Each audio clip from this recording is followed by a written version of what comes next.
didn't open up a little bit there. Jarrett is in third. Now the other car there, the blue and gold number 9, Lake Speed, who nearly hit the wall there. He is not on the home stretch. On the main Big crash. straightaway. You've got Dallenbach, Brett Bodine involved.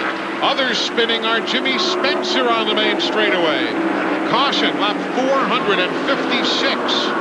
And now, look at Terry Labonte. He's going to try to make up a lap on his teammate now. It's up to the lead car there to beat him back to the start-finishing line. He's not going to quite make it. Not going to do it. Missed by that much. Pit road is closed. We have, you see there, Spencer climbing from his car. Oh, Jimmy's going right over to Dallenbach. Oh, and he's got problems with Wally. Ooh, don't do that. Jimmy Spencer. Steve Peterson with him, telling him calm down. There's Buster Auten, the man walking with Spencer. Jimmy just enraged. You saw him bound out of his car and quickly run over to Dallenbach.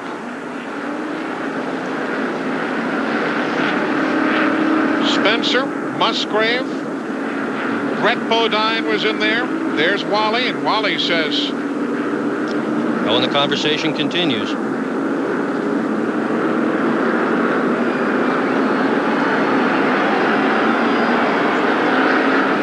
I'll cross those two guys off each other's Christmas card list.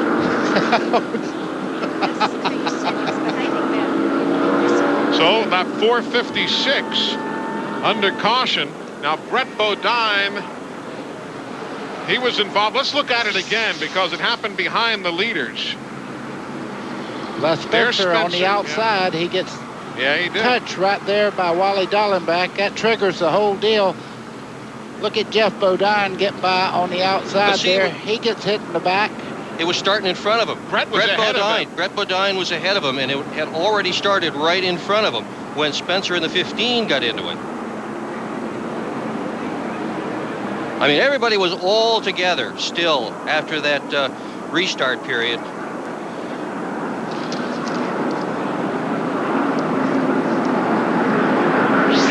Let's go down to pit lane. Randy is walking with Wally Dallenbach. Well, he's obviously a bit peeved. I'll try and get a quick word with him. Wally, are you okay, and what happened?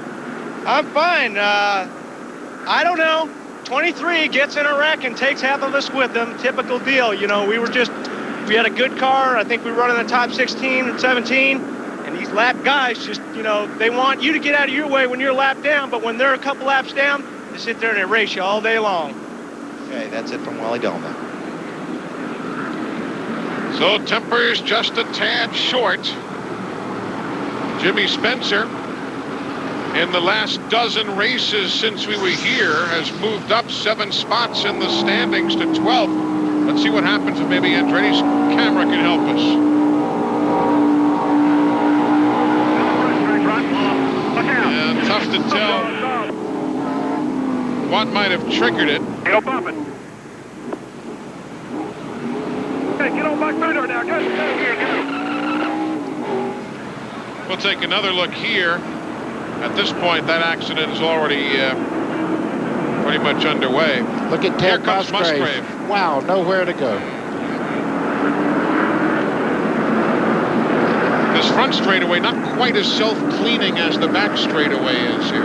Well, it was where it happened at. A lot of the cars really went to the bottom and stayed there, but let's watch it again now. Spencer in the yellow and purple car on the outside there. You see him make contact right there. But see, it happened right in front of him. Just before they made contact, the 11 car of Bodine, you could see some tire smoke. He'd rubbed up against another car. So maybe... Doctor, that was two wrecks. Two wrecks, yeah. Two separate wrecks. I agree. Maybe we can rack it back one more time and look. But I agree with Buddy. Those were 2 wrecks that happened simultaneously. And we'll take another look. But Jimmy Spencer, little perturbed. Tempers are short with 41 laps to go. Welcome back, everybody. We've got 40 laps remaining, and we'll take another look at exactly what happened to discuss whether these are 2 incidents or what. Now, right there, you see Schrader up front. There they touch. 25 and 11 touch there. There you've got Dallenbach and Spencer. Now, did either of those guys check up maybe when they saw smoke from the 25 and the 11? You know, we'll have to find out from the guys in the garage area. But at first blush, it looks like two separate, unrelated incidents. Hey, it was the other guy's fault.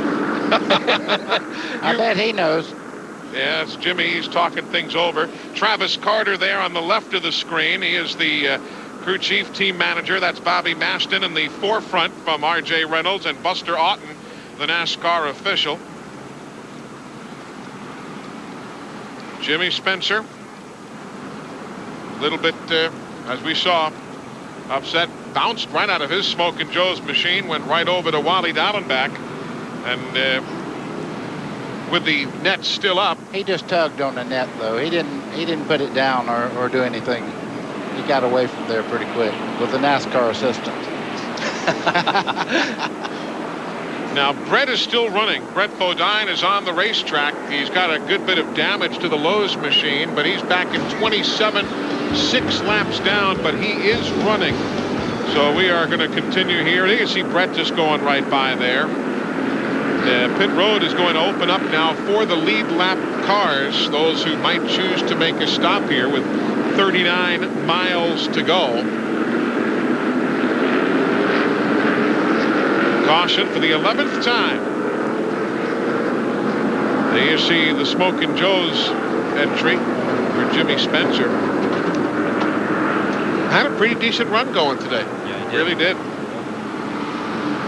Among those on the lead lap, only the cars near the back are going to pit. They have nothing to lose. Bobby Hillen and Bobby Hamilton, 11th and 12th laps. Last two guys on the lead lap, they're pitting. There's Ted Musgrave's car, the Family Channel Ford, getting caught up. So you got Jeff Burton from Roush Racing in the garage early. You've got Musgrave from Roush in the garage now, and you got Mark Martin, who is running in 5th spot on the lead lap. So 1/3 of the hope still remains. 462 of 500 laps are complete. We're back to finish the MBNA 500 in a moment. We are back looking at Jeff Gordon, the DuPont Chevrolet, leading the MBNA 500. We do want to mention that we did make an effort and offer Jimmy Spencer airtime to explain his side of what happened, especially in light of the scathing comments on the part of Wally Dallenbach. Jimmy Spencer declined our offer to step on the air, but we do want to make it clear that we did offer Jimmy the opportunity, and he respectfully declined. Meanwhile, Ted Musgrave, who had absolutely nowhere to go, is in the garage area. Let's get his thoughts. Well, first of all, Ted, it's good to see that you're all right. You absolutely had nowhere to go and killed that car. I've hit worse at Dover, haven't I? That was just it, you know. I had the 3 car on the outside of me and the 81 car. And when I came through the smoke, I had the brakes locked up, but the 15 car was completely sideways right in front of me, and there was just nowhere to go. And I hate it for the Family Channel Prime Star car. I thought we were going to get a good top 10 out of it, but tell everybody back home, my mom and everybody, we're fine. That's it from Ted Musgrave. Tough break for him today. He had a good run going. For those of you tuning in, hoping to see Rick Benjamin and their race day, a mid-afternoon version today. Obviously, we are running overtime here because of the 11 cautions and fairly lengthy ones at that. If time permits, prior to the start of drag racing, you'll be seeing race day. But we are not going anywhere. We got to bring you the finish of this one. 36 miles to go. Just before this last wreck, Rusty Wallace looked to be the car to beat. He pulled right up on Jeff Gordon. Will he have it now after this little pitch? Green flag is in the air. 35 miles remaining. Well, look at Lake Speed get in between them. Rusty did not get a good start at all. Lake Speed, the first car a lap down in 13th.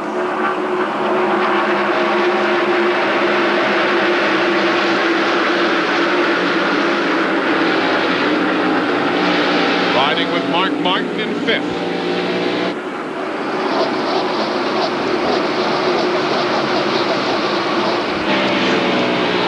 Get down the I was just looking at that speed shot. 175 miles an hour. These cars run down the straightaway here. They are really getting around this place. What a great racetrack to come and watch a race. You see the stands are still full. Nobody's left this event. I know. We had a quick glimpse of Bobby Labonte there. He is currently running in the 4th spot. He was the pole sitter today. a good ways back from the lead, but in fourth. Lake Speed there is second on the track, but he is not in second place. He's a lap down. And you see Rusty right now losing valuable time to Jeff Gordon, who's leading the race at this moment. Look at Dale Jarrett come up, though. Jarrett just waiting, but let's get the interval for you. From first back to second now, already 7/10 of a second.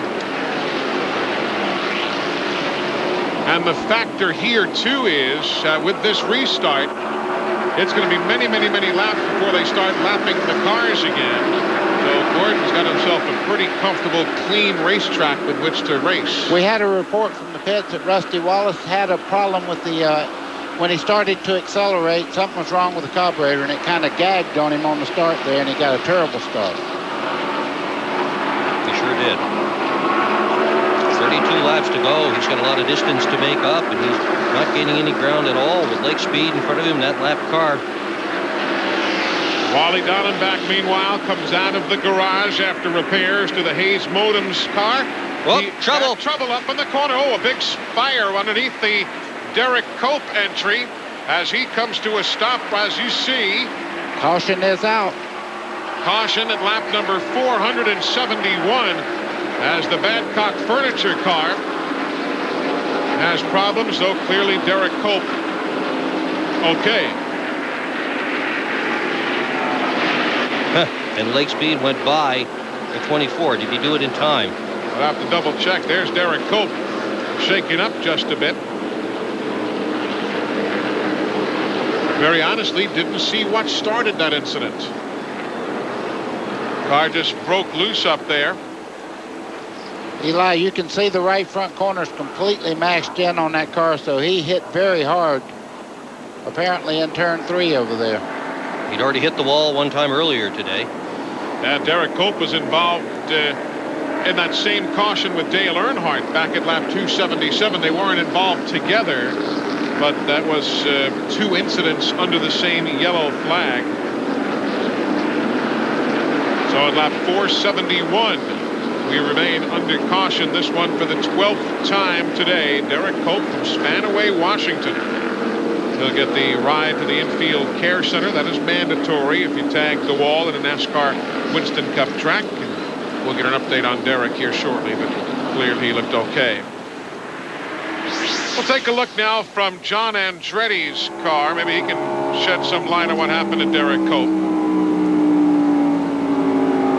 I'm front of you. Good job. Way to go. He was on fire before he hit the wall. Yeah. It was as if something happened in the right front corner of that car. So under caution, lap 472, they'll have to clean up from the Derek Cope problems. This race rolls on here in Delaware. We are back at the Monster Mile, 474 laps complete. Let's take a look again at Derek Cope's deal, buddy. It almost looks from one angle that there was a flash of flame before he even broke loose. Watch here as he climbed the banking. Well, you're going into turn 3 here. You can see just up ahead there. You'll see him right there, fan you out. see? Yeah, there is definitely fire there. I think what he did is a tire went away on him, and he went up like that and knocked the fitting off the fuel pump. It started that fire. Yeah, but he had a problem before. And also, yeah, that's what I'm saying. When the tire blew out going in the corner, it made him go up the hill. Seen that a few times today. One more look. There he is. Tags the wall now. And the flames become far more evident at this point. Field now getting the 1 to go signal, so we are 1 lap away from going green at lap 475. Randy Pemberton is in the garage area with Derek Cope, and Derek looks to be a tad perturbed. Well, he certainly is. I don't know what happened, but TNN broadcaster and crew chief Larry McReynolds came back here and got into it with Derek Cope. Walked up, pushed him, and Cope was in his face, Larry was in his face, and they were fixing to go at it. And a couple of NASCAR officials stepped in. Cope said, "I'm going to tear you up," and Larry walked away. Now remember back on lap 200 when Ernie Irvin went into the wall, he was right alongside Derek Cope. Remember that? Remember that? They were together, and we still We heard varying reports as to what happened. Ernie said one thing, Derek through his two-way radios said another. I bet you that's what it was, dating back to lap 200. We need to get to the end of this. The tempers are getting pretty ragged out there right now. We've got Dr. Dick Bergman here. We might need Dr. Ferdy Pacheco before it's over. Yeah, I'm only a psychologist. I can't do anything about these problems. Jimmy Spencer back in the Smokin' Joe's car. He's still ticked. Yeah. Going to be 25 laps to go. Basic Saturday night shootout. All right, let's see if Rusty Wallace can hang with him this time, whether that blubbering carburetor gives him problems again on the start. He didn't get a great start, but much better than last time. You can see him. He's just behind Jeff Gordon. Good start down into turn 1. Rusty got a great start that time. And importantly, he's not going to have to deal with that lap car of Lake Speed either. He's got the leader right in front of him, and that's all he is going to have to deal with, and that makes his job a whole lot simpler. Rusty Wallace, a 3-time winner here, won them both in 93 and, excuse me, the September race in 93 and both in 94. So he is already a three-peat man here at the Monster Mile. Watching Jeff Gordon, he's awfully strong. He's pulled out about a 3-car length lead over Rusty Wallace as they go into turn 3. You can see Dale Jarrett closing in just a bit on Rusty Wallace in second. Chevy and 2 Fords, top 3 spots. As far as the point men are concerned, the point leader coming in, Terry Labonte, is now being shown 4 laps down in 22nd. Jeff Gordon, the number 2 man in points, is leading the race. Dale Jarrett next in line is in 3rd place. Then Dale Earnhardt is backslid to 14th position, a couple of laps down. There you've got Hillen in 10th in the 77 car. Jeff Bodine in 11th in the QVC number 7. You've got Bobby Hamilton right there in the mix too in the STP Pontiac.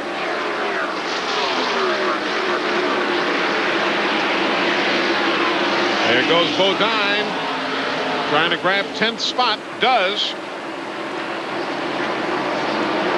And Hamilton will motor on by as well. There's Mike Skinner. Skinner is being shown a couple of laps down in the 20th position. Well, he's done a solid job today. One of the reasons he's in 20th is he just went into the pits. Did a little work on that race car to try to make the run to the checkered flag. Last year's NASCAR Truck Series champion. Jimmy Spencer is just pulled from the garage area. He is back on the racetrack. Meanwhile, 5th place, Mark Martin. He's got Rick Mast behind him. There you see the Hooters entry.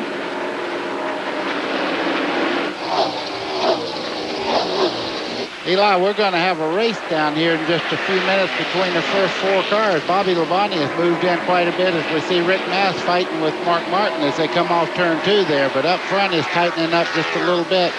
All of a sudden, Bobby Labonte has become a player. Martin 5th, Mast 6th.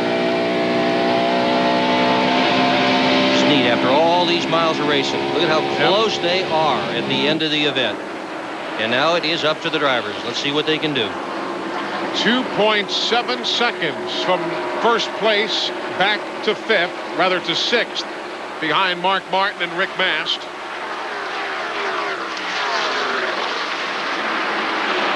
Caution on the back straightaway. Problems as Robert Presley again has problems. Caution is out. And that is going to be number 13. I think appropriately unlucky number 13 for Robert Presley as he brings out caution at lap number 484. He was in the wall back at 337. He tagged the wall the other end of the speedway also. There's Ward Burton. He's running in 7th. His crew chief, Chris Hussey, has just been named the Western Auto Mechanic of the Race Award winner. So our congratulations to the entire Bill Davis racing team. Ward led today from lap 281 through 319, but then kind of faded just a tad. But Chris Hussey, very talented young crew chief, the Western Auto Mechanic of the Race. Pretty good mechanic to take a car that starts 33rd and put it in the lead. There's Robert Presley. The smoke began to billow from the Skoal Bandit coming out of number 2 corner. And the 13th caution of the day. 15 miles to go. We'll have another restart and another chance for Rusty Wallace if he can get by Jeff Gordon. Welcome back, everybody. Under green, we have just gone back to work. Jeff Gordon, the leader. Rusty Wallace right behind him in second. We're down to the final 12 laps of racing. Here goes Rusty. Rusty looked to the inside, but look at the drive. The 24 car gets down the straightaway. It was a quick caution after Robert Presley's problems. I'll tell you, Rusty's going to drive the wheels off that baby, trying, that's for sure. And so is Gordon. Yep. They're both going to reach as deep as they possibly can. Gordon's running a very, very good line, though. He's taking a little bit of that lower line off the two-car of Rusty Wallace. When they go through the corner, he's not running way up the racetrack like he was. He looks in the mirror, you see him come back down there, taking that spot away if Rusty was to try to make the move. 10 laps to go. He has been running a lot higher on the racetrack than he is now. Rusty dropping back some. Gordon looking for his 8th win of 1996. And remember, with the win, he would also take over the point lead and win that $70,000 Winston point bonus. Dale Jarrett's doing a great job today, running in third. Everybody says he don't finish at this racetrack, but look at him now, running in third spot and actually gaining on a two-car Rusty Wallace. Of course, his best has been 29th, Glenn, in the last 5 Dover races. He's got to be tickled today. Well, they are in one sense, Eli, but a lot of long faces down here right now. This set of tires is a little tight. He needed about a 30 to a 40 lap green flag run before he caught up to these guys, before they came back to him. Right now, the car is just too tight. He's pushing it as hard as he can, but I thought he might have something for him, but like I said, got a tight set of tires this time. Joe Nemechek, you saw the problems, debris on the track, caution. Joe Nemechek has problems there and has left a good bit of debris behind him in turn 4. There you see it. There's no way you could have overlooked that. So Joe Nemechek to the garage, and that'll be caution number 14 here today at lap number 493. And they get another chance at another restart. Wow. And Rusty's got to be thinking about that carburetor and the problems he has had restarting. He has not had a really good restart in the last several. This is going to tie us for the most cautions in this race. There were 14 cautions in 1993, 14 here today. Here's again what happened in Nemechek. See the tire go flat, straight up the hill. You can see parts of the rubber on the tire flying all over the place. He hits the wall and starts down the front straightaway. He was very lucky he could hold it where he was at. The track record for cautions was 16 back in 93, the first race of 93. But this event record has been tied. We're right there at 100 laps of caution now. And now we're also within the last 10 laps of the race. So NASCAR has that 10-lap rule. If you're new to the sport, we'll remind you that it will be a single file restart now, only among the teams on the lead lap.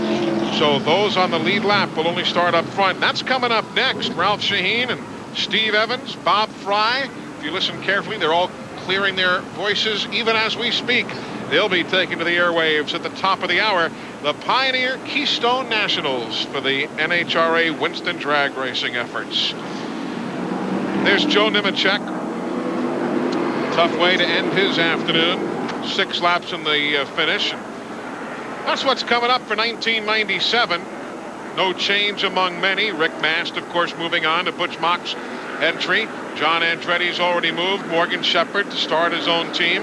Derek Cope, some questions whether there's going to be a sponsor there for Bobby Allison to continue. Lake Speed with the University of Nebraska as the sponsor. Is Ricky Craven moving to Schrader's team? Kyle wants to start his own team. Just to look at what's going on towards 1997 as this silly season is now underway. Loy Allen, don't know what will happen with the Health Source team. Robbie Gordon going to the number 42. If you like nice to have the program concessions come Daytona, because they'll be everybody buying the numerical to see who's who. And the T-shirts, you got to get all new T-shirts next year. Silly season starts right after Daytona, it seems like anymore. And right now, there's going to be a lot of changes, but most of the good teams are sticking together. Steve Grissom was on an interview on a local Birmingham television station the other evening and indicated he has pretty much got something put together. But Glenn, he was hesitant, at least on the interview I saw, to come out and say anything publicly other than to kind of really let us think he's got something put together. I saw him on pit road just, I don't know, well, it might have been 5 hours ago. How long have we been here? It was sometime today I saw him, and he told me he did have a deal put together. He could not elaborate on it, but that it is with an existing team. So we should hear something. I asked him when the announcement would be made. He just grinned, shook his head, and walked off. So he can't say any more than that. In fact, I probably said more than he wanted me to. But it'll be good to see him up there. And here we go, getting set to go back to green. It'll be 496 on the board now. Green flag. Again, single file restart. Lead lap cars only at the head of the field. Jeff Gordon come down there, kind of lagged the brake a little bit, made Rusty back off a little bit, showered down on it. Great start. He's done a great job in every one of these restarts. Gordon looking for his 8th win of the year and his 3rd in succession here at Dover Downs in Delaware. Eli, look at the first 6 cars here.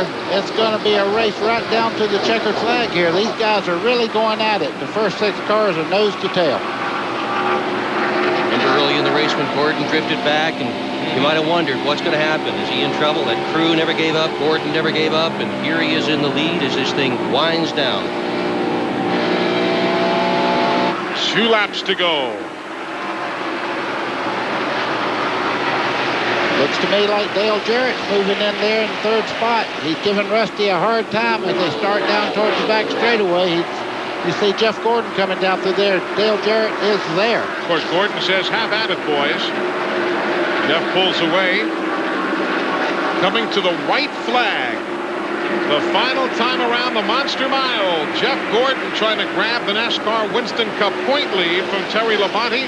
The $70,000 Winston leader bonus. And be a three-peater here at Dover Downs. Goodness, that team is good. His 17th career win. Jeff Gordon from Pittsboro, Indiana wins it. Rusty Wallace second. Jarrett is third.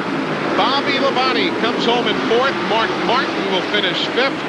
Rick Mast comes home sixth. And there you see all the way back to Bobby Hill, and he'll cross the line in 12th spot here today. 500 miles in the books. And the 13th Chevrolet win of 1996. Jeff Gordon starts third and wins the MBNA 500. We're coming back. We're going to Victory Lane, then right up to Reading, Pennsylvania. We'll be there for drag racing next on TNN. Today's coverage of the MBNA 500, presented by Gladiator Vans on TNN, has been brought to you by Texaco Clean System 3 Gasolines. Add more life to your car. Take it to the star. By the Miller Brewing Company, proud sponsor of the Miller Racing Team. We race for beer. By Pontiac and your local Pontiac dealer. We are driving excitement. And by Nicotrol. 6 weeks, 1 step. Take control with Nicotrol. It is all over here at the Monster Mile. Jeff Gordon just now getting out of his car in Victory Lane. Let's go down to Glenn Jarrett. Glenn? And a victorious Jeff Gordon climbs out 3 in a row here at Dover, but the last 50 miles looks like it took forever, all those restarts. Well, it sure did. You know, I'm just really thankful. I'm just really thankful to have a good car there at the end. I want to thank God, certainly on our side again today. I want to thank DuPont Automotive Finishes. This is their hometown. Nothing sweeter than to win in their backyard. Quaker State, Goodyear Tire had a great tire today, and Coca-Cola, all our sponsors. I mean, this is just a great day for this whole team. They did an awesome job. Well, he said everything I was going to ask him, so let's go back upstairs.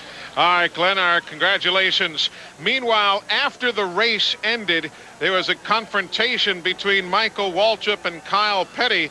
and they had gotten with each other as soon as they got out of the race cars. They got together again. The officials were there. Obviously, Kyle wanted to walk away. Michael wanted to explain his side. They finished side by side, 8th for Kyle and 9th for Michael Waltrip. Time now for the Pit Crew of the Race Award, brought to you by the Miller Brewing Company, proud sponsor of the Miller Racing Team. We race for beer. Back to Glenn. Well, as is customary on TNN, we give the Miller Pit Crew Award. When they win to the winning crew chief, it's Ray Evernham, and man, you got to build a whole room in your house to hold all these things. Well, I'm able to accept these for the guys. You know, we got to thank God first because he's the one who allows us to do this, but it just says an awful lot about this team. We got behind a couple times today, you know, got that one set of tires that was funny and had that caution when we wanted to pit, and these guys fight back, and Jeff Gordon is just a phenomenal driver, and we knew we'd keep messing with that tire pressure until we hit the combination, and finally it was good at the end. But you know, we're awful lucky to have that little guy driving this race car. He certainly did a good job. Everything's funny now, nothing but smiles here in Victory Lane. Congratulations, Ray. Ray Evernham and the fellows winning the Miller Award. Also the RCA Pit Strategy Award, brought to you by RCA, changing entertainment again. All the post-race honors going to the DuPont team. A quick look at the finishing order for you. Jeff Gordon, of course, picks up the win, his 3rd in a row here. And there you see the top 10, including Bobby Hamilton, who came home in the 10th spot. The point standings will be led by Jeff Gordon leaving here today. We'll mention that race day, normally seen today at this hour, will be on at midnight Eastern time. But we are out of time because they are staging right now in Reading, Pennsylvania, the Keystone Nationals NHRA Winston Drag Racing. For Buddy Baker, Dick Berggren, Glenn Jarrett, and Randy Pemberton, I'm Eli Gold. Thanks so much for joining us. We'll see you again next week with more, but right now stay tuned. NHRA Winston Drag Racing from Reading, Pennsylvania, next on TNN.